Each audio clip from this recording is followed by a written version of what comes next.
এই মোবাইলে জাগাও স্যার, আমাদের দিকে, স্যার এদিকে।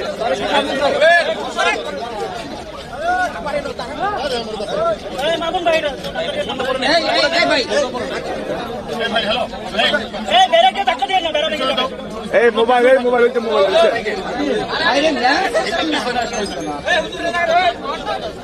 স্যার রাখেন।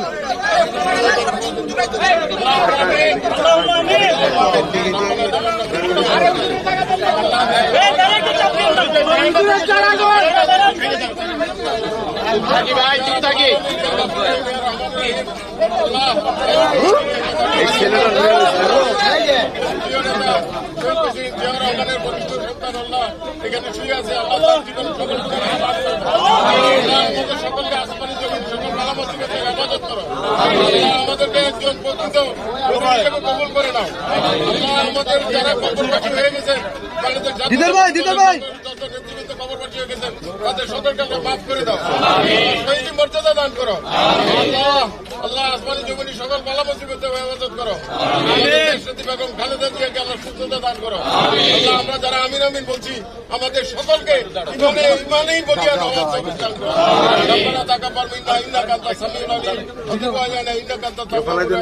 আসসালামু আলাল মুরসালিন আলহামদুলিল্লাহি রাব্বিল আলামিন। ব্যাগে কলমা দেবে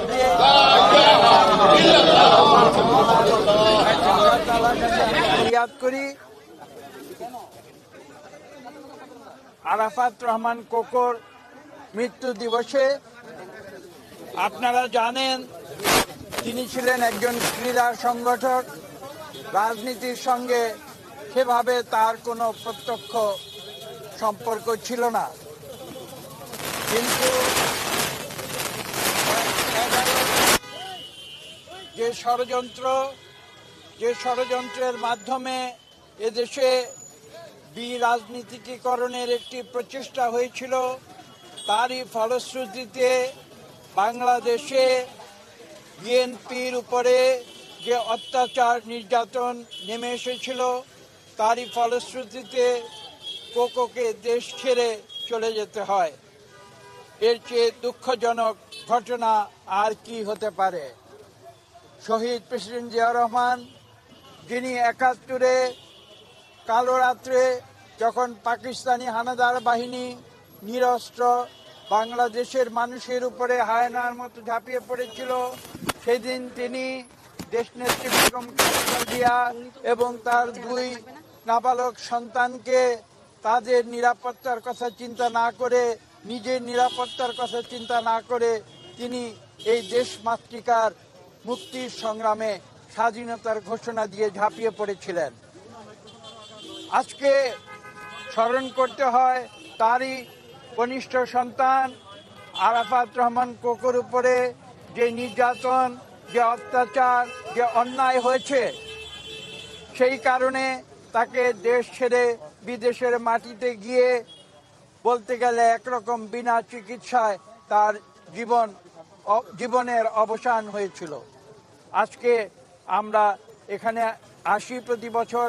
আমি বলেছি আমরা মহান আল্লাহ তাআলার কাছে ফরিয়াদ করি, মহান আল্লাহ যেন তার আত্মার শান্তি নিশ্চিত করেন, তার উপরে বেহেশত নাজিল করেন।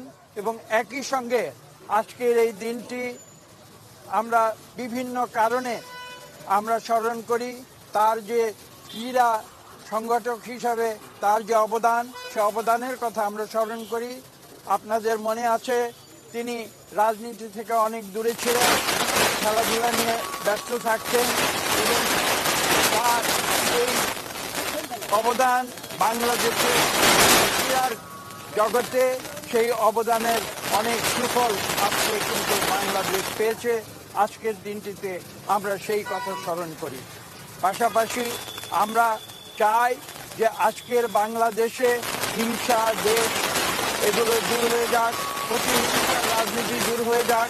এখানে এই দেশে যে জন্য সৃষ্টি হয়েছিল গণতন্ত্র, সেই গণতন্ত্র বাংলাদেশে পুনরায় ফিরে আসুক এবং আজকে এই দেশে যেন আমরা এমনভাবে বসবাস করতে পারি যেখানে স্বাধীনতার যে মূল আদর্শ একদিকে গণতন্ত্র, অন্যদিকে দরিদ্র মানুষের অর্থনৈতিক এই দুটি নিশ্চিত যেন হয়, এবং আজকে আমরা মহান আল্লাহর দরবারে এই প্রার্থনা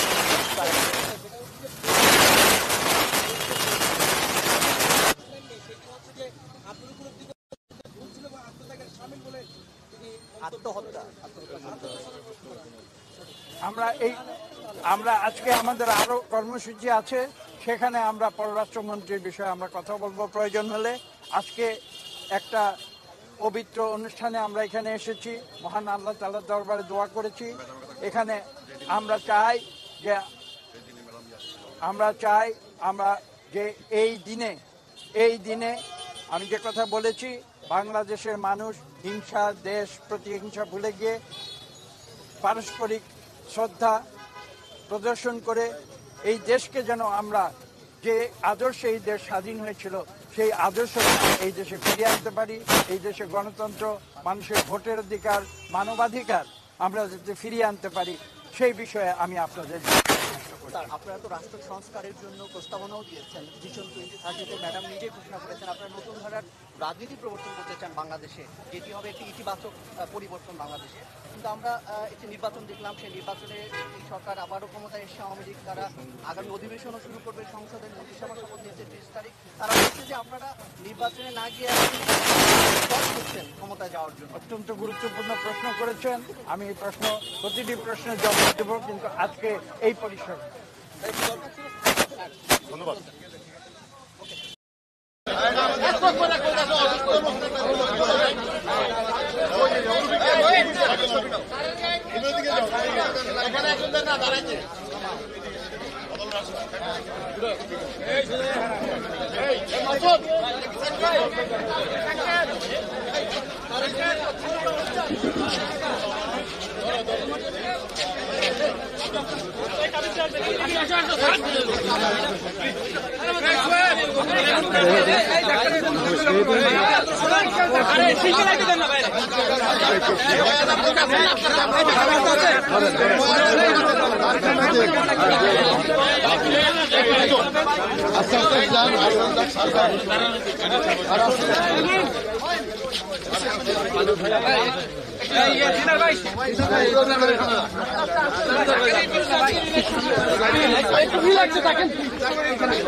সবাই